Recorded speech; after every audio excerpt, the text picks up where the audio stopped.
Welcome to another episode, Underground Railroad Productions, man. I got the pleasure being... Well, introduce yourself, brother. Introduce yourself. Yeah. It's the one they call Cambatta, the shaman, the crack baby, the visionary. And I'm here fresh off of DMT, heading into LSD, New Haven's own, now Bronx resident. Shout out to Tampa Bay, everybody else, all my ancestors, all the bloodline, the progeny to come. So, the people, they might recognize you. First of all, let me give a shout out to my Patreon family. Patreon family, those are the brothers and sisters that come from off of YouTube that choose to support me because of what's going on with the censorship campaign with YouTube and mainstream media.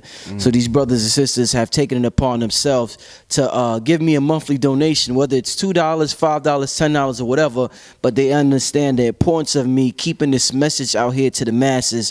So I want to thank those brothers and sisters that decided to be patrons and support me on a monthly basis. So I got to start all my shows like that because that means a lot to me. And for those who haven't joined yet, definitely join. It definitely would be helpful for us to expand, get bigger. A lot of changes on YouTube that are happening now. So thank those brothers and sisters. Big shout out to Aaron Ramesses, the brothers with the book. But if you've seen the movie Get Out, you're definitely going to love the book that this brother got out. It's awesome. I'm going to have the picture on the screen while I'm talking. So definitely support this brother with this book. It's conscious science fiction. So it's definitely what we need. And I guess to move on to the interview, Cambatta, listen, for those who see you, they might recognize you from Made for This, from my channel. Shout out to Red and Blue. Yeah, some of your lyrics, by the time my baby walk, he got a gun grip. You know what I'm saying? They might recognize you from the last video I posted of you. No, the Tupac murder confession. Yeah. I posted that. You did. And then the last one I posted. What was the name of that one? God Live, Devil Dog. Yeah, Devil Dog. God Live, Devil Dog. That was some powerful stuff right there. Yeah. So they will call you, they will put you in that Kendrick Lamar category. For somebody who's trying to categorize you, throw you in a box, they will put you in that box. Yeah. I want to talk to you about today's climate in hip hop, my brother, because you're enlightened. You have this knowledge yourself. You're very aware. You're a very spiritual individual. We're going to get into that in a little while. Yes, thank you. But I definitely want to talk to you about what's going on in hip hop. A lot of people are disappointed. There was a picture floating around of little Uzi Vert. I don't know if you've seen it. Oh, he had a go yard. I think they called the go yard. I've been laughing about Pocketbook. that picture, yes. He had like a crop top or something like that. Yeah, Like wow, it was a real clearly feminine. Yes, very feminine. I'm gonna get your thoughts on that, my brother. Is there enough room in hip hop, what we call hip hop, for a brother like you and a brother like him to exist in the same space in hip hop? Yeah. Definitely, and on a certain level, we generalize hip hop as the complete genre that encompasses anybody who raps. Rapping is an expression form, just like singing is an expression form. Singing exists within gospel, R&B, rock and roll, blues, country. All of those are singers. Rapping exists within hip hop, trap, drill. Some people created the category mumble rap. So just to clear it up, just because somebody's rapping doesn't mean it falls within the genre of hip hop. As far as whether or not someone like me has room in the picture, I believe without a doubt, a successful album is one that can accrue 1 million sales and become platinum.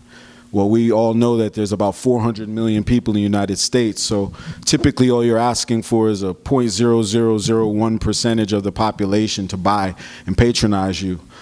So I think there's undoubtedly at least 1 million people on this planet that have a similar relation point to the things that I'm saying. But as far as popular mainstream hip hop, maybe not. What I'm saying is very, very polarizing, extreme, some would say blasphemous, and what he's doing is perfect for anybody that's trying to create consumership based around materialism. Of course, if you're talking about alcohol, cars, women, partying, your fashion, your clothes. This is going to sell those items, you know, and those are the people looking to invest. You're selling a lifestyle that's easily digestible to the average person, where I'm extremely counterculture. I'm absolutely opposite of whatever's popular, with the exception of the production which I choose to use, which will be the thread that kind of brings me into the mainstream, the production, maybe the vocal style of it. But that's the only thing that's similar between me and anybody else, including somebody like Kendrick Lamar, where he has to keep things a little surface because he's already in that $1 million bracket, you know. So with somebody, brother called me earlier today. He didn't even know I was doing this interview tonight, but the brother called me and he said, "Yo, Rich, did you see the little?" I think the brother's name is Lex. I don't know your last name, brother, but I appreciate you calling me, and I appreciate everybody who calls and reaches out.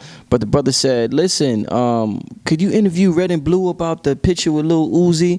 And I was like, "Well, I'm gonna interview this brother later on, Cambatta," and he was like, "Could you ask the brother?" The way Little Uzi is dressed, and I'm paraphrasing, is it basically us reclaiming our rock heritage? When you see pictures of Jimi Hendrix, and he was dressed crazy, and you see pictures of Rick James, and he had on high heels, but yet we look at it now, and we praise Rick James, we praise Jimi Hendrix as the founder of rock and roll or whatever. Is it just our perceptions that's throwing us off? Because if you did it in the 60s, you're cool. But if you did it in 2017, you're a homo. Yeah. So talk to me about perception, and is this what we've been doing, but we got away from that, so we look at it as something wrong? Yeah, there's almost a few sides to that. Back when, Rick James and Prince and James Brown and these guys were rocking the bell-bottom leotards with the chest out, homosexuality, as far as I know, I wasn't alive back then, wasn't as large of a mainstream topic. So as far as going deep into the nuances of what makes you gay, as far as your fashion, it probably wasn't really cited as such. You know what I mean? These guys were literally just rebelling. If the popular clothing at the times was jeans and a shirt, they're like, fuck it, I'm gonna throw on a dress and bell bottoms. Where in some of it might have been feminine. The whole artistic realm is based around the feminine energy, for the most part. The whole artistic realm. The whole, not the whole artistic realm, but in the true sense. But as far as what's going on right now, especially now, you know what I mean? Singing as a form of expression is the feminine aspect to the masculine talking. Music, in a sense, is something that's almost serpentine and feminine, not gay feminine, but as far as divine feminine, yes. So it's something that these artists are definitely going to be a little bit more all over the place as far as their expression. But nowadays, especially with the pretense that we know what is considered looking gay, if I go and put on a skirt in a pocketbook and a shirt with the shoulders out, I know leaving the house that people are gonna call me gay. You're under a rock if you don't think that's true. Not just gay. I mean, that's not to disrespect people, but I know what's gonna come at me if I leave the house with a shirt on there, a shirt like that on. So therefore, it's clear the attention that you're gonna get. Everything is holistic. We notice that the world is getting more and more emasculated, and everything is present on a holistic level. So we can't expect people to be doing this on everyday life and it not to translate into the music. So yeah, like musically it's becoming like that too. Rapping as a rigid masculine form is now turning into people are sing rapping. Everybody's got melody now. We're not in the, hardcore, bring it to your door, spit and raw. Now it's like hardcore, bring it. Everybody's got the auto tune, everybody's singing, you know what I mean? Where back in the day that might not have been, the lane. Once T-Pain and these guys brought that in. At the beginning, auto-tune was looked down on. Now everybody uses this. So there's definitely a bisexuality happening on a major scale that back in the day when Rick James and these guys were doing it, I don't know if anybody was calling these dudes gay. I mean, clearly they had mad women.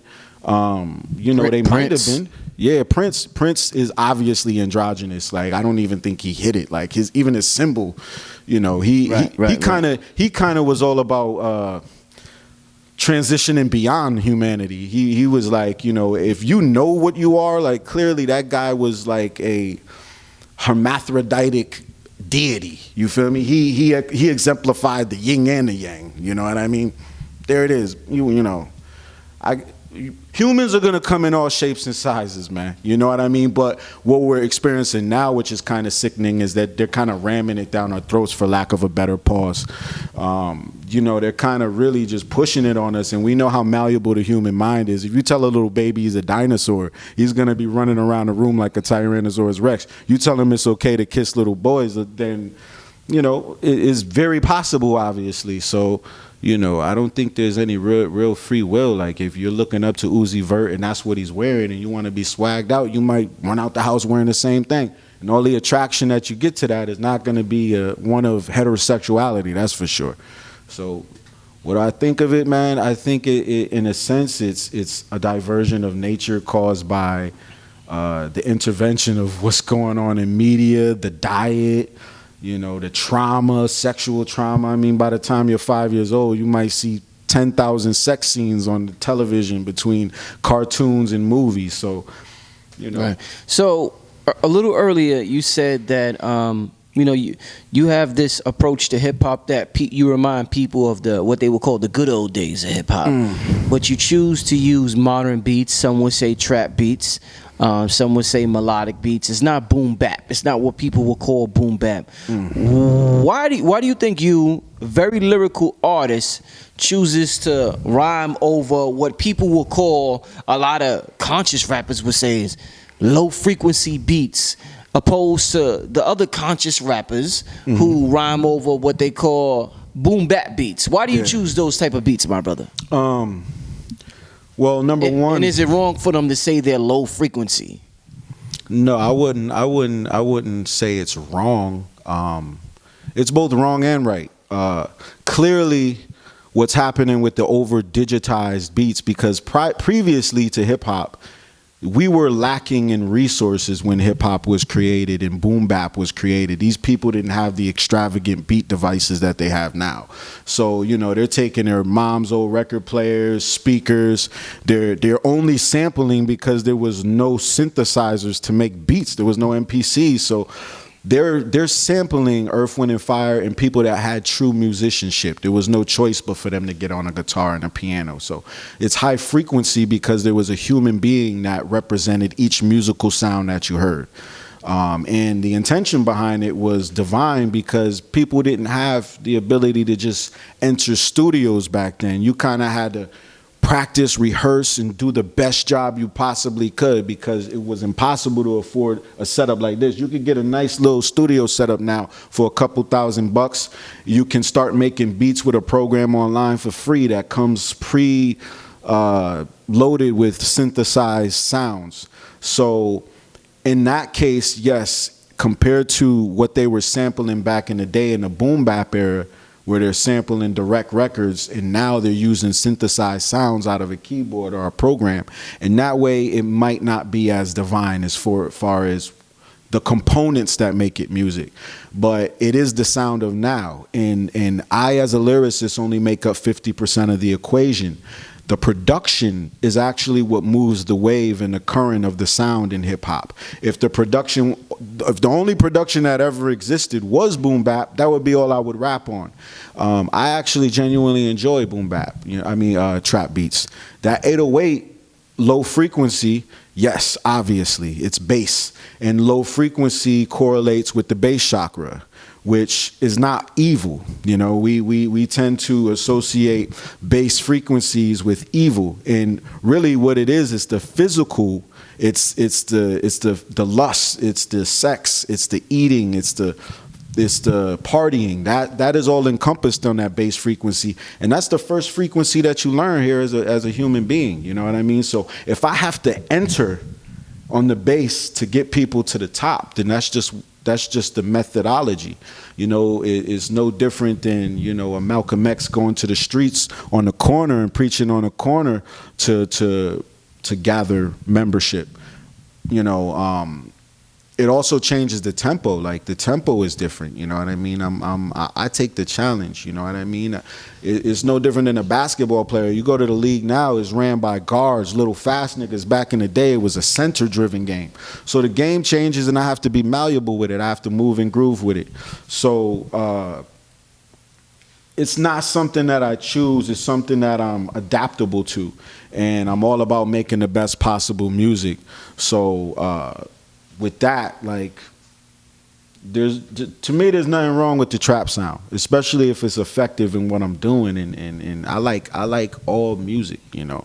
So I don't know if that directly answered the question. You know? No, definitely did. So what do you think about the constant drug references in hip hop? Well, Yeah. you know, so far this summer, the summer hasn't begun yet, but Future got a pretty hot song out, and Yeah. the what everybody remembers from his song is Percocet, Molly Percocet. Yeah. You talk about LSD, you talk about mushrooms. Talk to me about the drug references in hip hop, and as an artist, how do you feel using drug references within your music? Yeah, it's definitely sensitive, and there's a big difference in between drugs and entheogens. Drugs generally sedate. So the drugs that you're hearing about, the Percocets, the Molly, the lean. Molly is a stimulant, but it definitely dumps your serotonin and your dopamine facilities, which does not equal creativity for me. The Percocets, the Xannies, the lean, all of that, these are sedation. These have a negative effect on you. But they're telling the truth. They're not lying. They're actually telling you the alchemical recipes that they use to achieve their level of creativity. It's only bad because it offers the dumber of the listeners it kind of gives to say, hey, you know, you'll have this lifestyle too if you're on Molly and Percocet. You know what I mean? So some people may be translating it as, oh man, to get like Future, I got to get on Molly and Percocets, or to get like Cambatta, I got to get on LSD and psilocybin. I'm doing the same thing they are. As an artist, it is not my responsibility to tell you the good. It's my responsibility to tell you the good and the bad. Truth is not always happy, you know what I mean? And the plight of the artist is not a happy one. A good, happy person in heaven has no reason to create art because everything is imperfection. So a lot of the times, yes, as an artist, like you might be doing coke, marijuana, acid, psilocybin, lean, Percocets, whatever it may be. My experience with these things were first and foremost from a divine place. I didn't even start smoking marijuana until I was 23 or getting drunk, anything like that. It was for the sole purpose of being able to expand my mind. I quit rapping I quit working at 23. Since then, I've just been using these substances to push my mind beyond its normalized setting. We have this thing called hedonic adaptation, to where our bodies normalize your ability to pick up senses beyond what is needed to function. So I use things like LSD and DMT and psilocybin, just like you would any molecular recipe. H2O is hydrogen and oxygen. You use this to reliquefy, rehydrate your body. When you're hungry, you use a variety of different foods, which are chemical combinations, to sustain your energy and stimulate cell activity. And when you realize that your mind has hit a wall creatively, the experienced person, the healthy person, can then choose to use some of nature's natural entheogens. LSD is a little bit more chemical, you know, so I'm guilty of that. But as far as like psilocybin and DMT and mescaline and things like that, these are things that are offered to you by Mother Nature. These are the divine plants. And the only reason why people go insane on it is because obviously the world is not formatted for this kind of, this kind of activity. Television, they don't prepare you for it. The world, you'll go to jail if they catch you on it, you know. So it's one of those things. It's very taboo, and because it's illegal, people definitely associate it with being bad. But whatever your chemical is, expect the artist to speak about it in truth. Artists will, the artist that decides to hold back half the story, it shines through. The fans aren't going to trust you. They're not going to believe you. They want it raw. Pause. They want it straightforward, and that's exactly what I do, and that's exactly what Future is doing. He's just not doing it. He's just not doing it in a real prophetic, divine nature. He's not here. He's literally seeing the instant gratification of these drugs and this lifestyle, and it's making him filthy rich. If he goes on psychedelics, that might shake up his whole ego, and all of a sudden, you know, now he's wearing loincloths and potato sacks. He's gonna take off those Giuseppe sandals, and he's gonna, you know, throw on some cocoa butter and walk barefoot. You know, so it's like there's different worlds for sure. Do you see? Do you see a problem with the materialism in hip hop today, especially? Definitely, because and normally, like, I can satisfy both sides of the argument. On one end of it, like materialism, just like a king or royalty, like your adornments definitely reflect your success. It reflects the size of your corporation, your ability to manifest.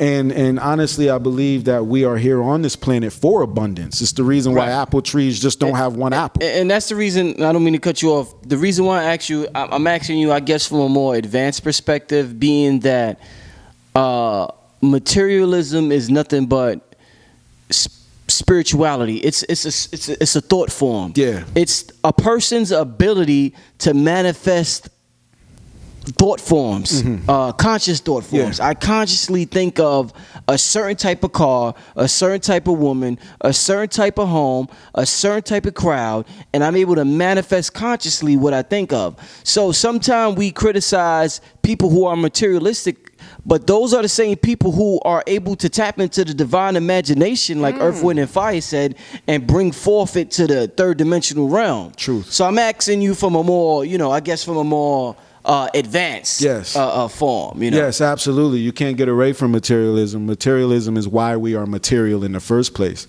Maybe our creator was materialistic and created us out of that pure trying to understanding of himself. You know what I mean? But yes, the adornments of the king are necessary. It's definitely trophies and medals of your success. So, however, it does get spun out of control to where, like, it could set your people and the people you're speaking towards on a never-ending cycle of a paradoxical loop of just trying to satisfy only their physical needs and never transcending. If the songs only reflect materialism, it'll never go beyond that, you know? So I believe there absolutely has to be a balance, which there is. It's just that the materialistic songs, as I said before, are the only ones that can really propel consumerism. So for black people who are just getting to the point where we shining, if you come up to me right now and you're like, bro, the revolution is tomorrow, divine intervention, we're shutting down everything, we found our own land on another continent, we're going to start from scratch.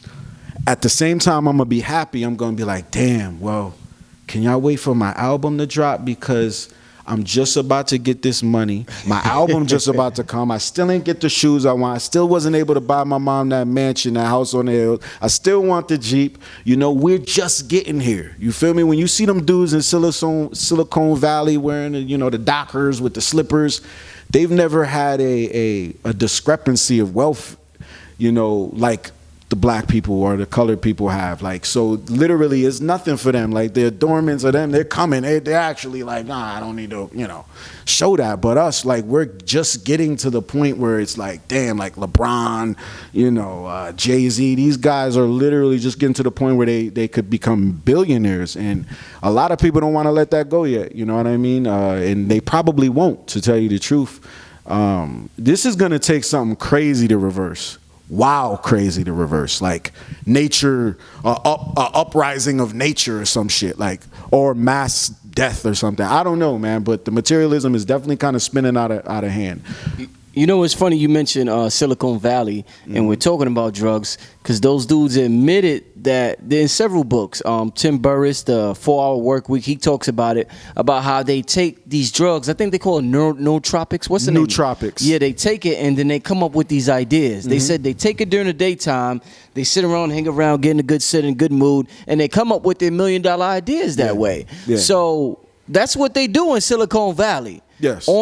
They admit that's what they do. So it's just funny that we're having this conversation about drugs and the different approaches that people use to drugs. That's it. So yeah, very, very interesting. It's like, and just so you know, the racetams, paracetam, anoxatam, oxiracetam, are all these new nootropics that they got that were used to naturally heal Alzheimer's. And what it's supposed to do is it's supposed to feed your neuronal synapses or something like that and make your brain stronger and your memory stronger. I've tried them.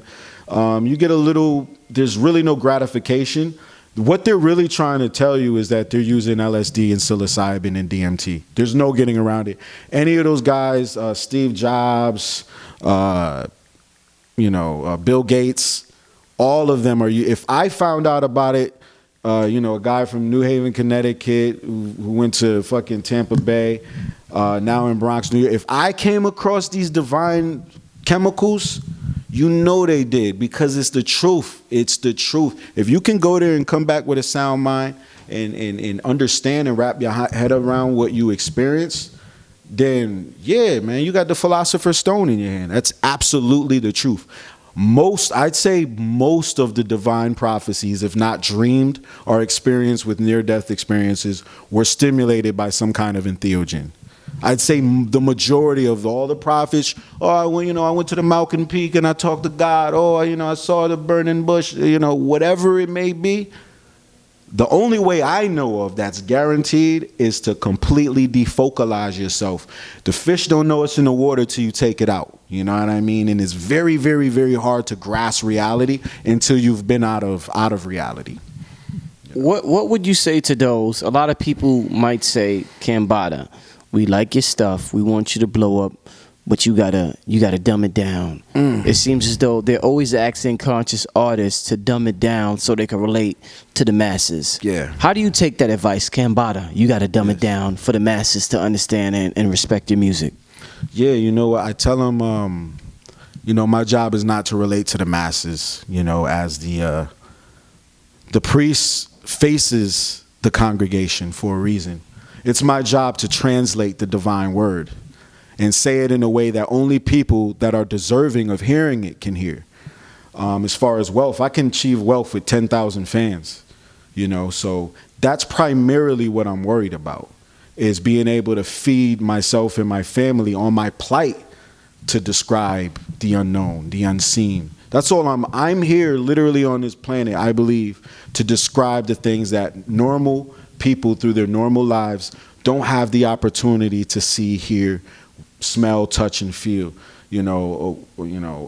That's my job. So dumbing it down would literally be the worst thing I could do. So if anything, I'm only going to make it more complex as people learn me, because this is not something the reason why there's a congregation is because that Bible is way too complex for a regular person to read and understand. That's why there's 1,000 different religions. Okay. So that's exactly what I'm doing.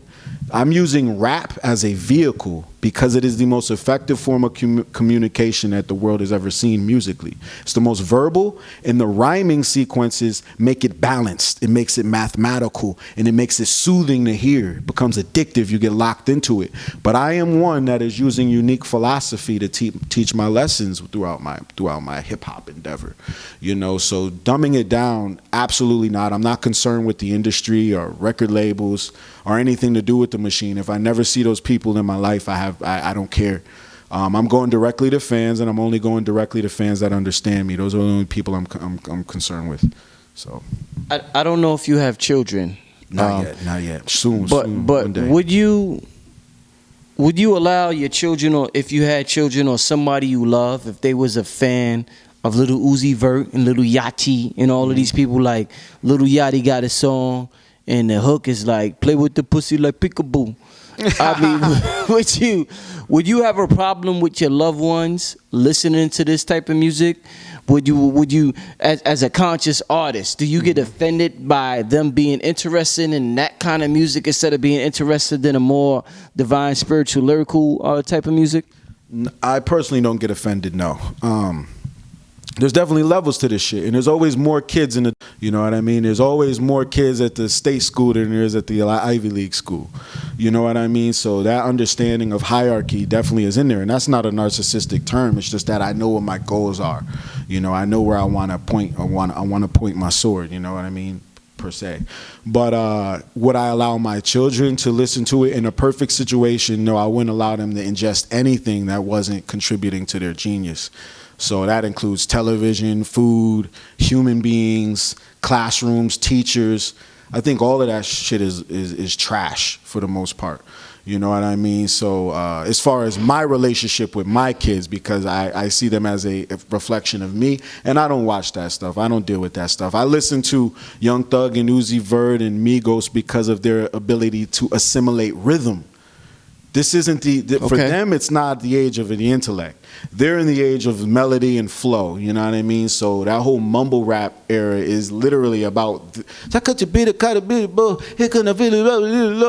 all about drumming with your vocal cords. It's not really about the message, but the message is in there and it's not really delivering.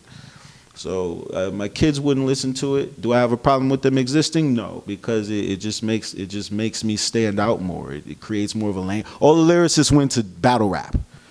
All music is comprised of people assimilating rhythm and melody now. So now it puts me in a very niche category, which I'm very happy with. Would you collaborate with somebody like a little Uzi Vert or a little Yachty? Uzi or Vert or Yachty? I'm sorry. Yachty and Uzi? No. Young Thug, Migos, yes. Uzi's not, but Uzi, yeah, like what he's doing with his image and stuff like that, I wouldn't want to associate myself with those kind of people, you know, just because, you know, it's something that if I could avoid it, like right now, if he came into this room and he was like, oh, let's jump on the track right now, just because I know what it'll do for me monetarily, I'm going to do it. Just like you're going to punch in the clock at Dunkin' Donuts if you got to pay rent, you know what I mean? But if something I choose, no, I wouldn't do a song with Yachty or Vert. I would only do a song with Young Thug because I think he's musically talented in his ability to assimilate rhythm. However, his message is just as trash. For anybody, you know, watching, the message is trash, yes, but these guys are dancing. Their rhythm is crazy. So for that aspect, I would love to dance and box and spar with these guys as a martial artist, but nah, I don't want to associate myself with that, man. Only the guys. Phil Valentine, Bobby Hemmett, The Lords, Red and Blue Pill. That's who I want to collab with, man. Shout out to A.A. Rashid, man. That's the first person I made contact with in the whole Black consciousness movement, man. You know, A.A. Rashid, Red and Blue Pill. They showed me love off rip. So people like that, you know what I mean? But nah, you know, Yachty, Uzi Vert, you know, they youngins, you know. Do you think, as a spiritual people, as a people that we're known for dancing, I mean, the molecules in our body is dancing right now. Do you think rhythm is more spiritual than intellectuality, than you being able to form words and spit bars? Is rhythm our true sense of spirituality? Because some people might say, hey, man, being rhythmic and melodic, that's spiritual within itself. So just because a brother think he could spit some bars intellectually and make it rhyme, that's not really spirituality. What would you say to the people that look at rhythm as the true form of spirituality? Rhythm to intellectual lyricism is the feminine to the masculine, and both have to be present for holistic procreation. Right. So somebody that has intellectual lyricism but no rhythm, they all off beat, it's not going to work. Somebody that has a lot of rhythm, same thing. Yeah, it's not going to work on that other side. There has to be a perfect marriage. There has to be some kind of hemispheric balance in order for it to work on both sides of the fence. So yes, lyricism is more mental. Rhythm, melody is absolutely more spiritual. Both create a soul. You know what I mean? So it's like, yes, rapping as a whole. I have one line where I said, Speaking is the language of the mind. Singing is the language of the soul, and rapping is both of those combined. A effective rapper that can use rhythm and melody as well as intellectuality is going to be the most effective. That's why people love J. Cole and Kendrick, especially Kendrick, because he's assimilating the rhythm on an extremely high level, arguably higher than a Young Thug and all these guys, but he's still got conscious bars. He's still got things that you of substance that you're going to walk away thinking about later that isn't harmful to your progression as a human. So they're both literally just as important. You can't have one without the other. So a lot of people feel as though they're pushing this garbage on us, and of course I can understand why. I feel like that to a certain extent. Yeah. Whether it's the radio, whether it's the television, whether it's the drill music, or whether it's the little Uzi Verts or whoever, where there's a certain type of image pushed on us. Yeah. But at that same time, the top rapper right now is Kendrick Lamar. So why do you think, regardless of what's being pushed on us, the nonsense that's being pushed on us, some people say the mumble rap that's being pushed on us, regardless of that, why do you think the top rapper is still this quote-unquote woke, quote-unquote conscious rapper who's selling more than all of the mumble rappers? Why is that, Cambatta? I mean, literally, like, the listeners, the crowd, the congregation, first of all, they're gonna give you whatever they're gonna take whatever you give them. Whether the preacher is giving a great sermon or a trash sermon, they're gonna sit there, they're gonna clap their hands, and they're gonna give you their tithes. But it's clear these people are not as stupid as you think. It's we could call it 85%, we could call it crowd, we could call it masses, the fans, just regular working 9 to 5 people, but they're not dumb. These are the same people that were ingesting Earth, Wind, and Fire at a high clip, Michael Jackson at a high clip, all of these guys that were doing real great music. So we're taking it all in. The thing about Kendrick is that he speaks to everybody. So where we have a problem with the Uzi Verts or the Young or the Yachties or any of these guys, where that's only the kids consuming them, Kendrick is going to appeal to everybody, those same kids included, all the way up to 50, 60 years old. In fact, he might be the only person, him, J. Cole, Drake at certain times are the only people they could even listen to on a popular level. So that's going to make him even more popular because he's speaking to more people. Simply, he's speaking to more categories than a Yachty is. There's honestly more people that can relate to Kendrick than that because he's flashy, he's a kid. The powers that be put money behind these guys, but if it was just people, who knows what it would be like, you know what I mean? But literally, like, it makes more sense. If you're selling liquor and alcohol, it makes more sense to invest in a Yachty than it would to invest in a conscious rapper. Just that's the way that the game go. That's the United States, But Kendrick, clearly, he's talking to more people, men, women, old, young, I know people that are scared to meditate because they're scared where it might take them. What makes you so fearless into going into spirituality, into taking substances, or into whatever, doing what it is that you do, and you just want to explore it? People could see that in your rhymes. You're not scared to explore the unseen realm. I want to ask you that because the people watching it, they may be scared to go where you went, or to even meditate for, because they might think, oh, that's the devil's work. Why are you so fearless when it comes to what we call spirituality? A lot of it comes through my childhood. I come from a family that experienced the entire spectrum of black affliction, AIDS, crack addiction, fatherly neglect, all the whole range, every generic stereotypical thing that could happen to a black family has happened to me. And when you're like that, when those things are good, when you're listening downstairs and you're hearing fighting, you're hearing all this wild shit, police outside, you have to develop a natural form. Before meditation was even there, like, if you got to find something, whether it's a video game, food, women, music. You got to find something to go into, and that's a trance state. So I've been practicing trance state unknowingly since I was a young kid, and really those kind of fear also subsides when you see so much death, when you see so much illness, so much insanity. You have a little less fear. Beyond that, genetically, I come from a line like my father. He was Native American, and he was adopted at birth, and he ran away from home at 13 and lived in the forest. He was a special kind of person, like definitely not normal. You know what I mean? He actually died a couple years ago. I didn't even know him that well. Like, I just started speaking to him again, but he was a far out dude, so the genetic predispositions are there. My mom is the same way. She was experimenting with psychedelics and all that shit too. So part of it's genetic.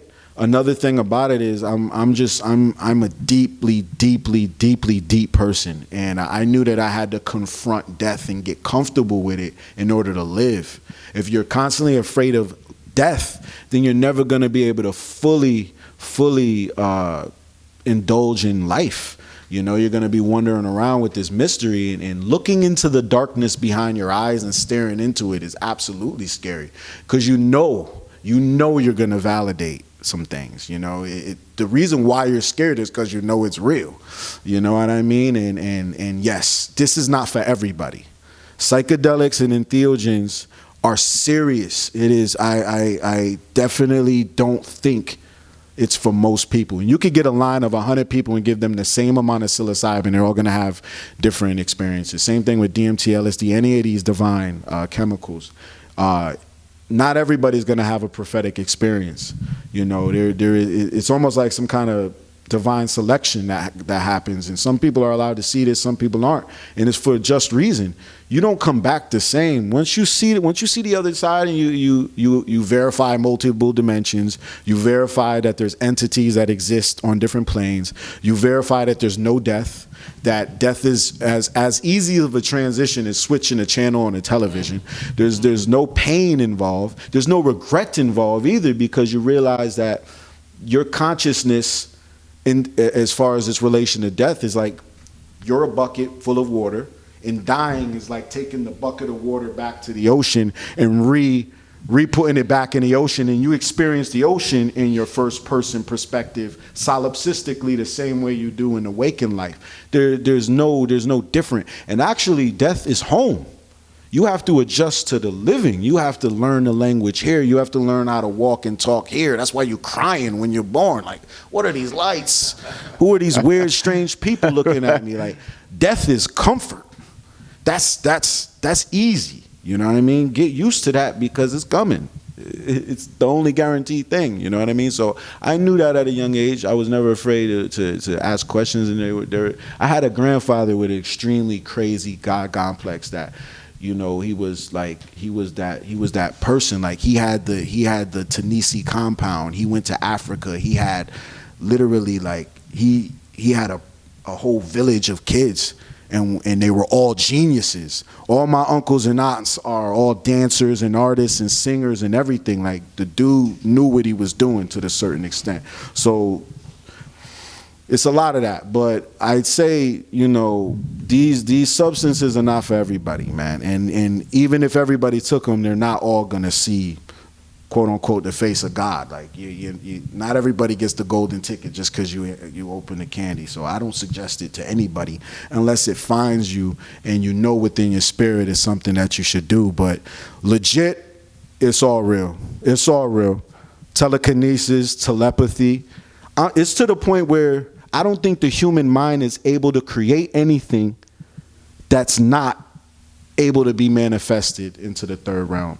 You got to think, the first time somebody imagined a camera, which is like a black hole device, or a television, which is like this super device, that's something in your imagination that's impossible, but somehow it ended. Everything you see had to manifest from the mind. Right. You know what I mean?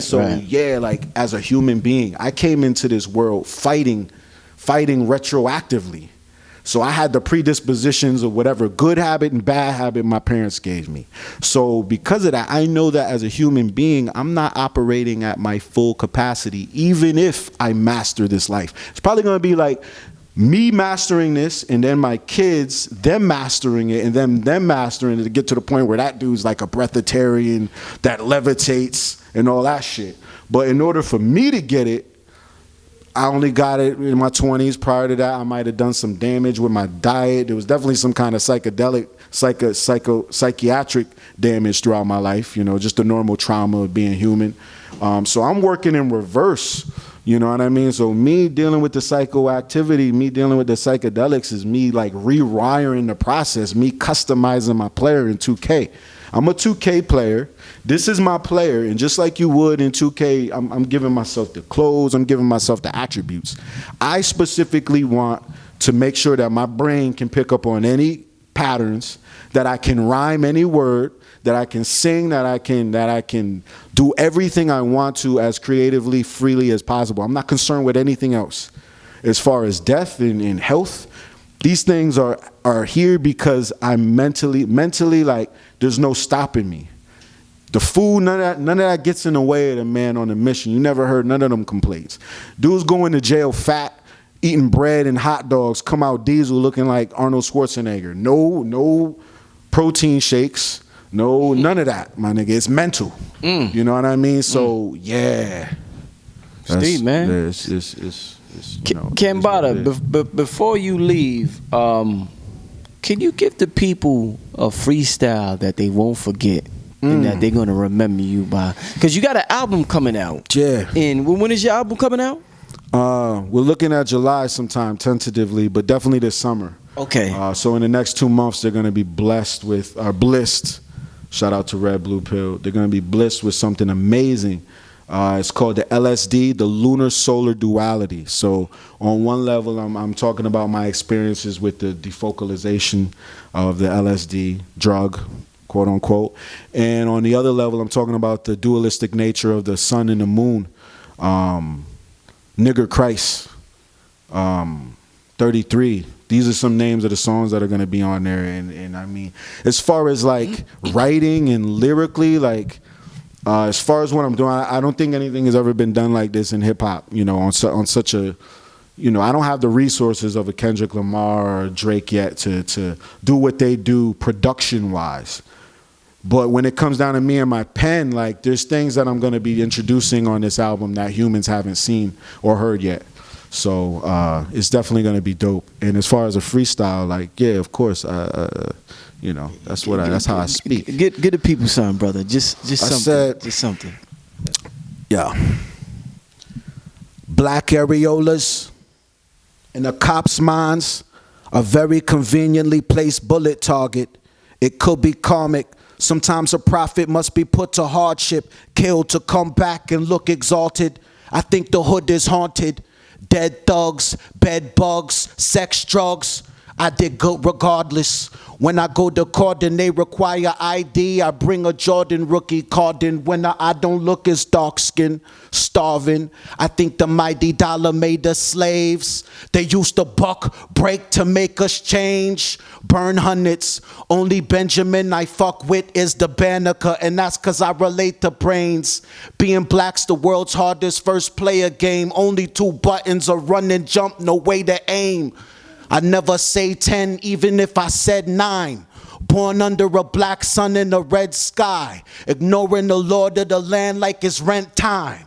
And then I got the tax and collect ties. Deja vu is a death sign. You're rehearsing for your resting when it's bedtime. What's a casket? What's a mattress? But a convertible casket where my head lies dead, but I rest fine. My soul returns on sun's next rise. Earth got the steering wheel. Who we gonna let drive? Bada. You know, that's just a taste. Rewind that. Definitely rewind that. Definitely listen to the words a couple times. I was just about to get my IG camera out, man. I said, yo. Hold up, buddy. Hold I'll give you something just for that. Yeah. I said, chime the dinner bell and yell it's time to eat. Saturate the paper in acid and then divide the sheets. I explored the Amazon and every tribe I meet is offering their fertilist versions for learning my techniques. with no water or air. I survive for weeks, just be silent. Speaking drains vital chi. Big owl with the tiny beak. Who? Joint hitting strong, eyes Taiwanese. Unk bak with the flying knees. I used to get head on Easter Island Beach. Stone. That's it. Man, listen, tell the people, I know you got a website. Tell them how they could get in contact with you, how they could purchase your music. You got a lot of music available now. Talk to the people, brother. Yo, you can talk to me right now if you got Instagram, Twitter, at Cambatta Music. Cambatta, not any relation to Bambata. And it's even spelled different. Cambatta.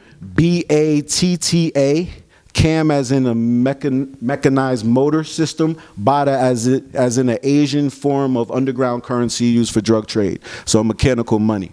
Cambatta Music. So Cambatta Music. That's at Instagram or Twitter. And you can buy and purchase my music at cambattamusic.com.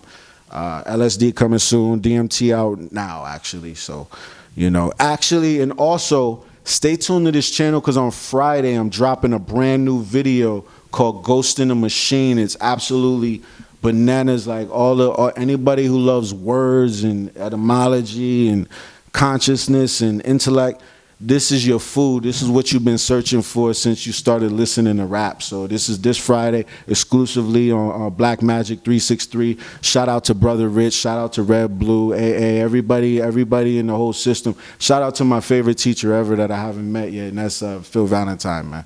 I'm one of your best students, man. Please, we got to meet, man, whatever it costs.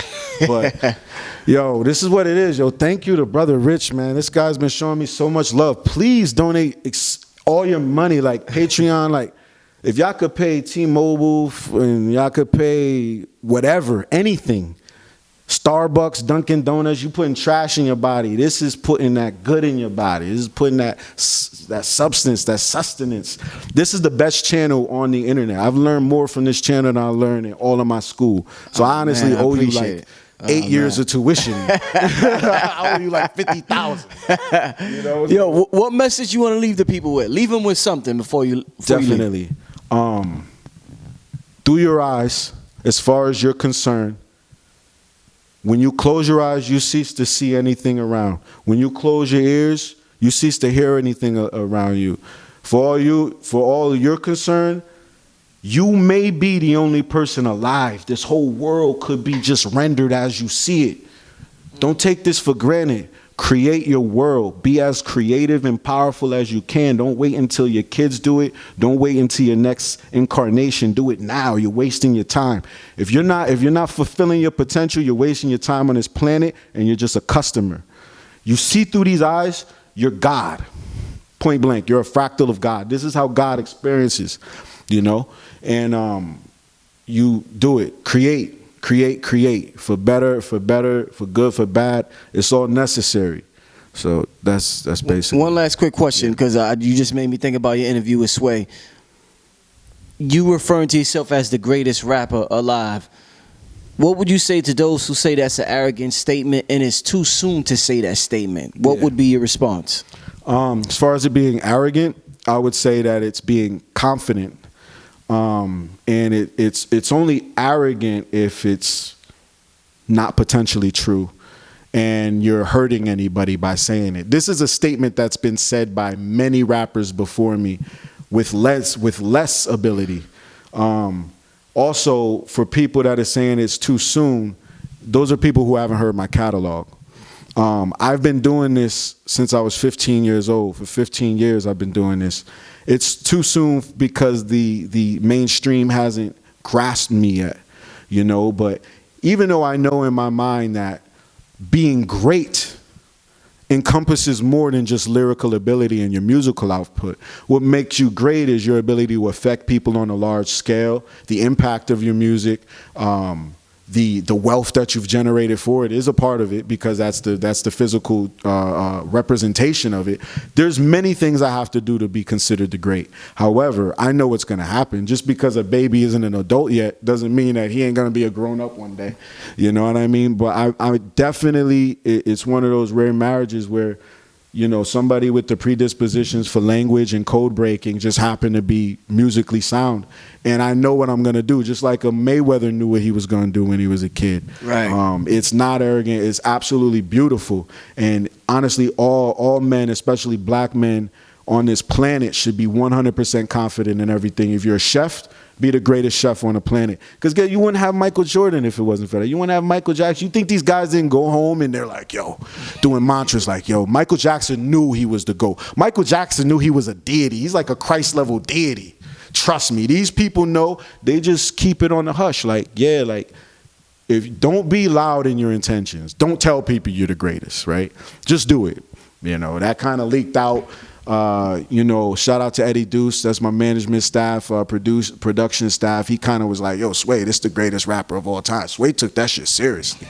He was like, your boy better come to the mic right now. I was sick. I wasn't even ready, but I stepped up to the table and did what I had to do. And the people, if you look at them comments, there's not too many people arguing with it, because on a real microcosmic level, if you listen to what I'm doing, even what I just did, and you break it down to the literary technique, this is shit that, the people that wrote the Bible, type shit. That's the grasp of language we're dealing with here.